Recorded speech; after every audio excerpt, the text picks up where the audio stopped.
This video is about low demand communication. It will give an explanation of why and how communication can feel stressful for people with learning disabilities, how they might respond to this stress, and ways that you can minimise stress from communication. Let's start by clarifying what is meant by communication demands. Every day we communicate directly with people or in the presence of other people. This can be verbal or non-verbal. When we communicate, we have expectations of reciprocal interaction from others. Other people's expectations can contribute to stress about how we communicate or respond. Stress releases hormones that make thinking skills, including communication skills, harder to use. People can feel self-conscious of what others expect from their communication. These expectations are therefore perceived as demands. For example, if someone asks you a question, you know they're expecting some form of response. If you feel under pressure to respond, stress can easily build up. Communication demands can be particularly hard for people with learning disabilities, autism, or dementia, who, even before stress, may find communication more difficult. Consider how difficult and exhausting you would find your day if all communication was in language that you have a more limited understanding and experience of, perhaps only having learnt basics at school a long time ago. There are many factors that increase the demand or the stress, such as how the person's feeling, if they know who they're talking to, if it's a noisy or busy environment, or the time of day or topic of conversation. It's useful to think of the demands people feel in different communication situations as being on a scale. The order of this hierarchy will depend on the individual, but we'll show an example to help you consider the different levels of demand and control someone will feel in different scenarios. At the least demanding end of the scale is being apart from other people, where you may do your own thing or observe others from a distance. No one has any expectations or is making demands for you to communicate. For some people, when alone, they find talking or communicating in other ways easy because there's no demand felt from other people's expectations. Next on the scale may be joining the group, but without paying attention to or interacting much with others in it. For example, allowing someone to do up your shoelaces, but not showing any response to what they're doing, or maybe not responding if someone offers you food. Next along the scale of perceived demands, a person might comment on things in their environment, but perhaps not direct this at a communication partner. They might choose to talk or interact with pets, animals or objects that aren't able to respond, as this feels less demanding. The next level may then be taking notice of what others communicate non-verbally, or being able to respond or comply with requests where the situation gives clear clues about what's expected or what they're being asked to do. This might be being offered a toothbrush and knowing that it's time to brush your teeth, looking through a photo album and nodding or smiling as someone points out familiar people in the photos. In these examples, the visual clues, so the toothbrush and the photograph, reduce some of the stress of having to give your attention, listen, understand the language of what is being said, and come up with a response. After this, responding to comments or suggestions that people make in a low demand or indirect way might come next. A person might perceive less demand from statements or phrases that are indirect. So for example saying, "I think shepherd's pie for tea tonight," rather than asking, "Do you want shepherd's pie?" Or when looking through holiday pictures, avoiding direct questions like, "Tell me about the weather in Spain," in favour of comments such as, "It looks hot there." Further along the scale would be responding to someone by using whatever means of communication the person finds easiest. This could be pointing, sighing, smiling, drawing, writing, clapping, and so on. For most people who find communicating very demanding, the top end of the scale would be being asked lots of questions. Other factors that will impact stress and ability to communicate are familiarity with the situation and people, whether the person is feeling healthy, alert, calm, or agitated. For some people, being in a busy, noisy environment could make communication harder, whereas for others, a one-to-one quiet environment might feel more pressured, with more focus on them. So, how do people respond to communication demands? Well, some people may just avoid communication demands by not responding or avoiding the situation. Other people respond using more basic means of communication. For example, if they're unable to verbally express the anxiety they're feeling, they might use their behaviour, such as hitting out at other people. Others may use strategies to mask their difficulties, such as going along with what you say, or using a learned phrase like, yeah, or oh, it depends, when they know a question has been asked, but they don't know how to answer you. As people, we are eager to please, so tend to give a response to move the conversation on.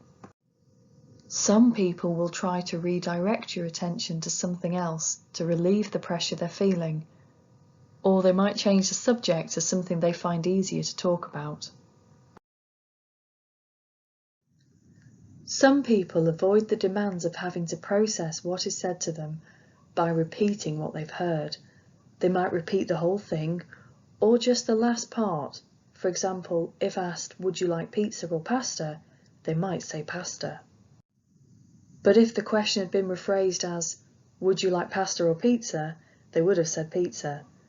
This can make it hard to know what a person really wants. So, how can we help people who find communication demanding? Think about an individual's scale of demands.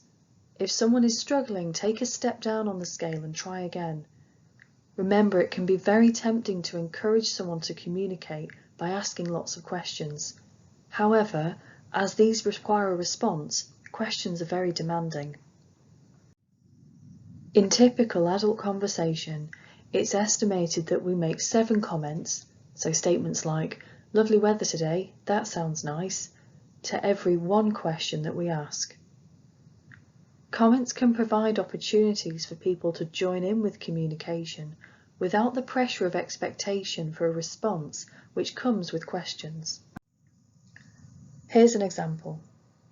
Jason goes to the cinema every fortnight.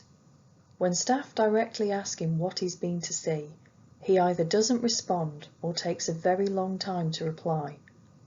However, if staff make an indirect comment, such as, I hear there's a new Lion King film in the cinema, Jason finds it much easier and quicker to reply. In this instance, he actually said, yes, it's got Beyoncé in it. It's important to think about how to make communicating as easy as possible for the person. A communication assessment from a speech and language therapist can highlight what aspects of communication are easy and difficult for someone, and any strategies you can use to help, and subsequently reduce demands.